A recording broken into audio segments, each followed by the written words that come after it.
पुण्यापासून पुणे आणि साताऱ्याच्या मध्ये आणि पुण्यापासून अगदी जवळ असलेले, जेजुरी पासून जवळ असलेले, मोरगाव पासून जवळ असलेले आणि शिखर शिंगणापूर पासून जवळ असलेले आणि जिथं पर्यटकांना ग्रामीण जीवनशैलीचा अनुभव घ्यायचा आहे असे असेल तर तुम्ही नक्कीच नंदनवन कृषी पर्यटन केंद्राला भेट द्या। आज आपण तेथे आलो आहोत महाबळेश्वरच्या रस्त्यावर आणि पाचगणी आणि महाबळेश्वरच्या रस्त्यावर सुद्धा आहे, म्हणजे सगळ्या बाजूने तुम्हाला ट्रॅव्हलिंग साठी खूप कन्व्हिनियंट आहे।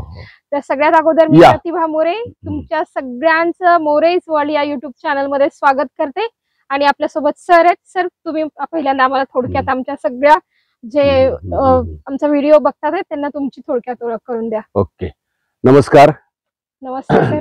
आणि सर्वप्रथम तुमच्या व्हिडिओ ग्रुपचं आमच्या नंदनवन ॲग्रो टुरिझम परिवाराच्या वतीने मी सहर्ष स्वागत करतो। तुम्ही इथं आल्याबद्दल आनंद व्यक्त करतो आणि मी लक्ष्मण सोळसकर, नंदनवन agro tourism form house Ghatdare, तालुका खंडाळा, जिल्हा सातारा, आपले शिवार। तर या ॲग्रो टुरिझमची संकल्पना आम्ही 2015-16 पासून अंमलात आणायला सुरुवात केली आहे। आमचे ॲग्रो टुरिझम पुणे आणि साताराच्या मध्यावर NH4 हायवे पासून जवळच्या अंतरावर आहे। आम्ही पूर्णपणे ग्रामीण आणि शेतकरी जीवनाचा आनंद लाभ माहिती देण्यासाठी अशी याच्या पद्धतीची रचना केलेली आहे। आमच्या ॲग्रो टुरिझमच्या सेंटर पासून वीरचं देवस्थान, जेजुरीचं खंडेराया देवस्थान, अष्टविनायकातला पहिला अष्टविनायक मोरगाव, छत्रपतींचं आराध्य दैवत शिखर शिंगणापूर आणि हिल स्टेशन म्हणून जे पर्यटन स्थळ प्रसिद्ध आहे पाचगणी महाबळेश्वर, हे अगदी 1 तासाच्या अंतरावरती आहेत। त्यामुळे पर्यटकांना कृषी पर्यटनाबरोबरच आधुनिक जीवनशैली, देवस्थान आणि इथल्या डोंगरदऱ्यांची माहिती मिळण्याचा अतिशय आनंददायी असा अनुभव घेता येतो। म्हणून आमच्या ॲग्रो टुरिझमला अधिकाधिक पर्यटक प्राधान्याने भेट देतात। अरे वा, छान। चला आता आपल्या ॲग्रो टुरिझम वरती अजून दुसऱ्या कुठल्या सुविधा दिल्यात आपण ते जाणून घेऊया। आपण प्रत्येक ठिकाणी जाऊन बघूया। चालेल। हे ॲग्रो टुरिझम आम्ही आमच्या आणि प्रत्येक ठिकाणी जाऊया। सोळसकर परिवाराच्या वतीने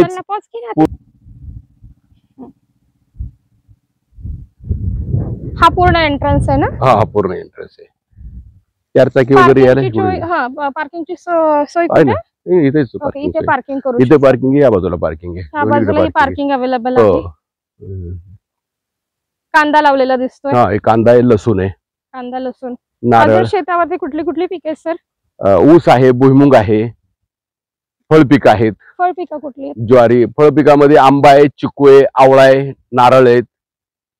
आणि फुलझाडे लावतात का तुम्ही? फुलझाडे आहेत ना, गुलाबाई झाडे आहेत आमच्याकडे, झेंडू आहे। अरे वा, फळशेती फुलशेती दोन्ही आहे। हो, फळशेती फुलशेती। आणि सगळ्यात छान मला हा घोडा आवडला। हो, तो तसा खासच आहे। हो, कुठून आणलाय? बसताय का? बसा, काय प्रॉब्लेम नाही। होय सर, हा घोडा मी रत्नागिरीवरून आणलेला बघा। रत्नागिरीवरून? हा, रत्नागिरीमध्ये त्याचं वर्कशॉप आहे। हे म्हणजे म्युरल हे त्यांचं मेन आहे। म्हणजे मोठमोठे जे उद्योगपती किंवा हे मंत्री वगैरे असतात त्यांच्या इमारतीमध्ये ते म्युरल करतात। झाडाखाली नागनागिनीची वस्ती, आपल्यापेक्षा बाळासाहेबांना आवडीचे मागते जास्ती। अरे वा, छान छान। गुलाबी पेरू, बारीक बिया, हळदी कुंकाला निघाले चंद्रहार काढून त्या नाव घ्यायचं राहील। परत त्याच्यामध्ये टाका आणि नाव घ्या, तेच नाव। त्याचं दुसरं एखादं येत असेल लई 100 माझ्याकडे स्वतः तयार केलेली।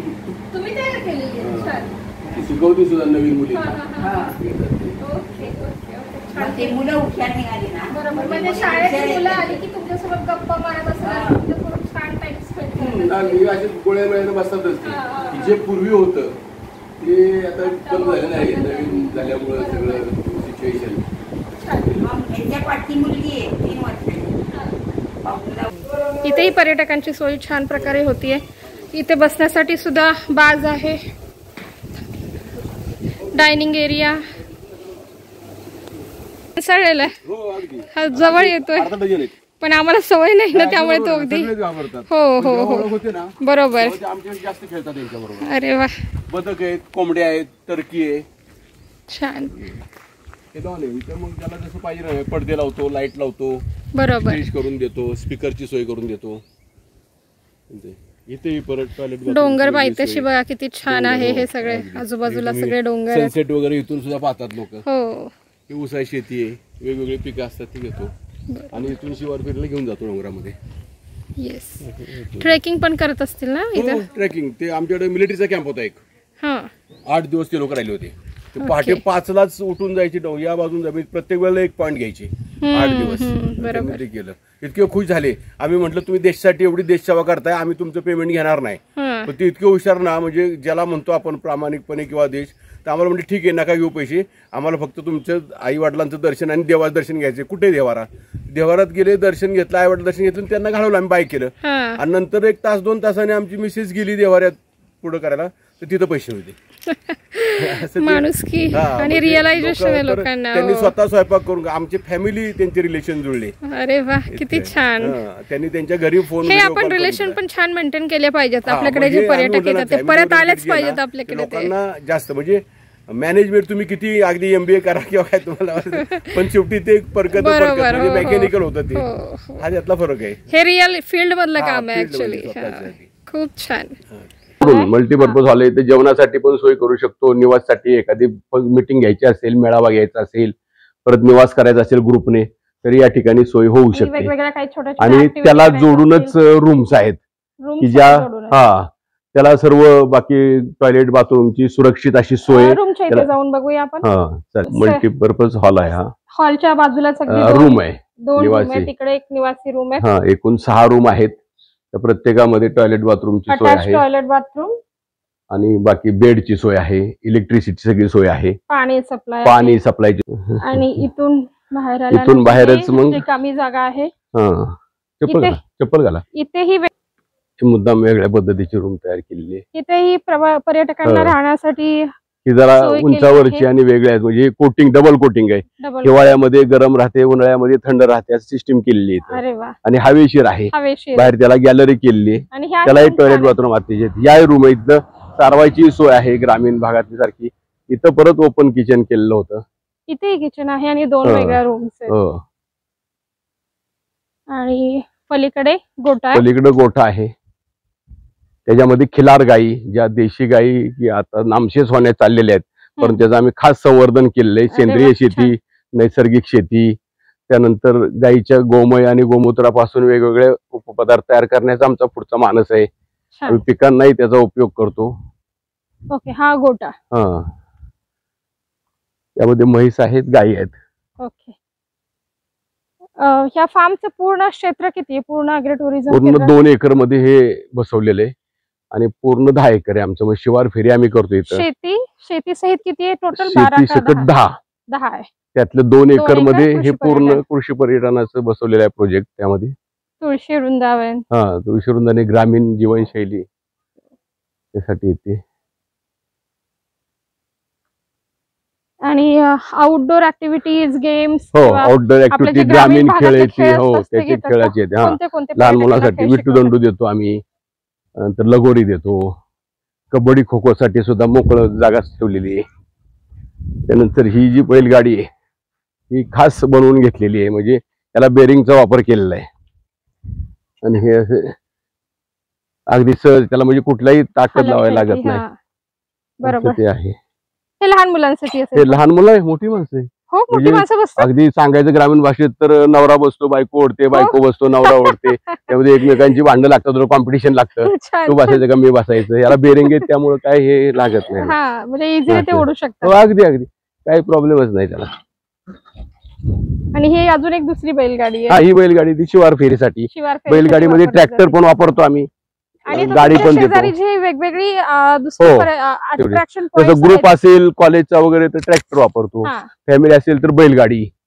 आणि अगदी ज्यांना वयस्कर लोक वगैरे असतील त्यासाठी जीप मध्ये नेतो, कार मध्ये नेतो, देवस्थानला नेतो. इथं आजूबाजूची देवस्थान तळे करतो. त्यांना डोंगरामध्ये कॉलेजची मुलं असतील त्यांना डोंगरात उड्या मारायला आवडतात. दर्या खोऱ्यामध्ये ते उड्या मारतात. तळ एक आहे मोठं. उडी नाली आलेल्या पहिल्यांदा त्यांचं स्वागत करतो. त्यांना काय अल्पोपहार देतो, थोडासा चहा पाणी वगैरे होतं ते. त्याच्यानंतर त्यांना ही माहिती दिली जाते सगळी. माहिती दिल्यानंतर मग जर खूप मोठा ग्रुप असेल त्यांचे तुकडे करतो, हा. तुकड्यामध्ये त्यांची विभागणी करतो. शाळांची सहली वगैरे असतील तर काहींना चिल्ड्रन पार्कला सोडतो, काहींना स्विमिंग टँक आणि रेन डान्सला, काहींना इतर खेळणी आणि काहीची शिवार फेरी. शिवारफेरी, हो. आणि फॅमिली अजून असेल बाकी असेल काय तर मग असं रन करतो सर्व. बरोबर. मग शिवार फेरीमध्ये सर्व शेतीची माहिती देतो, पिकांची माहिती देतो. एक मुक्त संचार गोठा आहे आमच्या शेजारी, तो दाखवतो. त्यामध्ये गायी मुक्त सोडलेल्या असतात, त्यांचं कसं असतं ते. तलाव आहेत, नाले आहेत, धरण आहेत, नाला बिल्डिंग आहेत. मग बोटिंगची पण सुविधा आहे का? बोटिंगची नाही सुविधा अजून. आणि खाण्यामध्ये हात करा वर हात करा दोघींनी. छान वाटतंय का? असं असं करायचं, असा. हा, Wow, nice. इकडे बघा फोटोकडे, जरा हसायला काय हरकत नाही. नाही. बारीक हसते. तुम्ही किती दिवसाची ट्रिप देता म्हणजे लोकांना? 1 दिवसाचं, 2 हो, दिवसाचं? 1 दिवस 2 दिवस पॅकेज 4 दिवसापर्यंत म्हटलं तरी म्हणजे आमच्याकडे कॅम्प येतात. ओके. मुलांचे कॅम्प असतात ते. रिक्वायरमेंट नुसार आपण देतो. हो, त्याप्रमाणे देतो, त्यांना जशी पाहिजे तशी. पण साधारण 1 डे आणि निवासी याला प्रेफर जास्त करतात. ओके. आणि जेवणाचे सकाळी- ऑप्शन्स काय आहेत? Veg, non veg? जेवण आहेत ना, व्हेज नॉन व्हेज आहे. ग्रामीण पिठलं भाकरी, ठेचा भाकरी असंही आहे. ज्यांना जसं पाहिजे तशी सोय. आम्ही अटॅच कॅन्टीन आहे याला, ओके, बरोबर. त्यामुळं 24 तास जेव्हा पाहिजे त्या पद्धतीचं जेवण आम्ही त्यांना उपलब्ध करून देतो. उपलब्ध करून देतात. चालेल, ठीक आहे सर. तुम्ही तुमचा वेळ काढून आम्हाला खूप छान प्रकारे माहिती नाही, दिली. छान आहे. त्याच्यासाठी तुम्ही आला मी ते महत्वाचं आहे. खूप आभारी आहे. Thank you so much sir. धन्यवाद. आणि सर्व पर्यटकांना जे हे व्हिडिओ बघतात आहेत त्यांना आवर्जून सांगू इच्छिते की निसर्गाच्या कुशीत असलेलं हे खूप नंदनवन. छान नंदनवन कृषी पर्यटन केंद्र आहे. आवर्जून नक्की भेट द्या. आणि पुन्हा एकदा धन्यवाद सर. थँक्यू.